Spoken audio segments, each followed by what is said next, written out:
নমস্কাৰ মই বিকাশ কুমাৰ দাস ভাৰতীয় বিমান বাহিনীৰ এজন অৱসৰপ্ৰাপ্ত বিষয়া চিকিৎসা বিভাগত আছিলোঁ সমূহ নিউজ লাইফৰ জৰিয়তে সমূহ অসমীয়া ৰাইজক মই ইমানেই কওঁ যে সংযুক্ত মুক্তি বাহিনীয়ে মোৰ বিৰুদ্ধে যি ধৰণৰ অপপ্ৰচাৰ চলাইছে গোটেইখিনি ভিত্তিহীন আৰু কুটাঘাতমূলক কাৰ্য ইয়াৰ সত্যতাৰ কোনো ভিত্তি নাই কাৰ প্ৰৰোচনাত তেওঁলোকে কি লিখিছে সেইটো ময়ো নাজানো হঠাতে যোৱাকালি গম পাই মই নিউজ লাইভৰ জৰিয়তে সমূহ অসমবাসীলৈ ইমানেই জনাওঁ যে এয়া মোক মাত্ৰ সমাজত সেৱা প্ৰতিপন্ন কৰিবলৈ তেওঁলোকে খাই পাত ফলা কামৰ নিচিনা কথাহে ক'ব বিচাৰিছে যিটো সময়ত আলফাত দুৰ্যোগ আহি পৰিছিল হঠাতে ধুমকেতুৰ নিচিনা সেইটো সময়ত কাচিন কেম্পৰ পৰা প্ৰত্যেকজন সদস্যই মোৰ লগত সম্পৰ্ক ৰাখিছিল আৰু মই এজন নিৰ্ভীক অসমীয়া হিচাপত পুৰণা ছাত্ৰ নেতা হিচাপত এজন ভাৰতীয় নাগৰিক হিচাপে এজন সামৰিক বাহিনীৰ বিষয়া হিচাপে মই নিজৰ মানুহখিনি বচাবলৈ যত্ন কৰিছিলোঁ আৰু তাৰ কাৰণে মই ভাৰত চৰকাৰৰ ওচৰত আবেদন জনাইছিলোঁ আৰু তাৰ গোটেইখিনি তথ্য মই নিউজ লাইভৰ ওচৰত দিছোঁ যিখিনি দৰকাৰী আৰু পৰেশ বৰুৱাৰ লগতো মই সম্পৰ্ক কৰিছিলোঁ তেওঁ মোক শুভেচ্ছা জনাইছিল আশীৰ্বাদ দিছিল আৰু সেয়াৰ যিখিনি আছে সেইখিনি মোৰ ওচৰত আছে গতিকে তেওঁৰ লগত সম্পৰ্ক নথকা কথাটো নতুন কোনোবা জয় অসমে ক'লে মই বিশ্বাস নকৰোঁ কাৰণ মোৰ ওচৰত লিখিতভাৱে গোটেইখিনি আছে আৰু মেইলখিনি চীনৰ ইউনান প্ৰদেশৰ পৰা আহিছিল সেইটো মই ভালকৈ জানো আৰু পৰেশ বৰুৱাই মোক ভালকৈ জানে গতিকে এতিয়া কোনোবাই উল্টা পুল্টা বকি থকা বা বিবৃতি দিয়াটো সম্পূৰ্ণ দোষমূলক কাৰ্য আৰু এই সময়ত এইটো কথা উঠাৰ মই কোনো ধৰণৰ মূল্যটো বুজি নাপালোঁ কাৰণ যিটো সময়ত তেওঁলোকৰ মানুহে জীৱন প্ৰাণৰ কাৰণে বিচাৰিছিল যে আমি আহক আপুনি কিবা এটা কৰক আমি আহিম আৰু সেই সূত্ৰতে মই ভাৰত চৰকাৰ গৃহ মন্ত্ৰণালয়ৰ লগত কথা পাতি পোনপটীয়াকৈ তেওঁলোকক আত্মসমৰ্পণ কৰি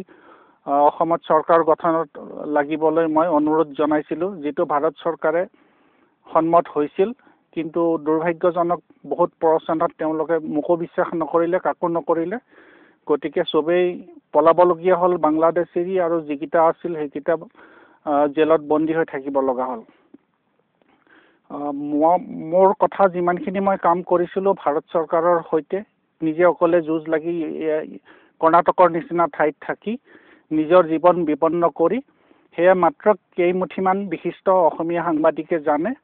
আৰু বাকী মানুহক মই জনোৱাৰ কোনো উচিত বুলি নাভাবিলোঁ আৰু এজন অসমীয়া হিচাপে যদি ইমানখিনি নিজৰ জীৱন বিপন্ন কৰি নিজৰ পেঞ্চন বিপন্ন কৰি যিখিনি কৰিছিলোঁ তাৰ কাৰণেও যদি সংযুক্ত মুক্তি বাহিনী বা পৰেশ বৰুৱাই আকৌ মোলৈ আঙুলিয়াই দিয়ে এইটো বহুত দুৰ্ভাগ্যজনক কথা আৰু ভৱিষ্যতে নিশ্চয় কোনো মানুহ তেওঁলোকৰ কাৰণে আগবাঢ়ি নাহিব কাৰণ তেওঁলোকৰ ওচৰত যিখিনি সদস্য আছে সেইখিনি হ'ল কোনো অপাকৈত আৰু তেওঁলোক কোনো হোমগাৰ্ডৰ মানে পদৰ কাৰণেও উপযুক্ত নহয়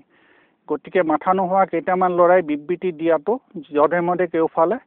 সেইটোক মই টোটেলি এটা প্ৰতাৰকমূল্য কাৰ্য বুলি কওঁ আৰু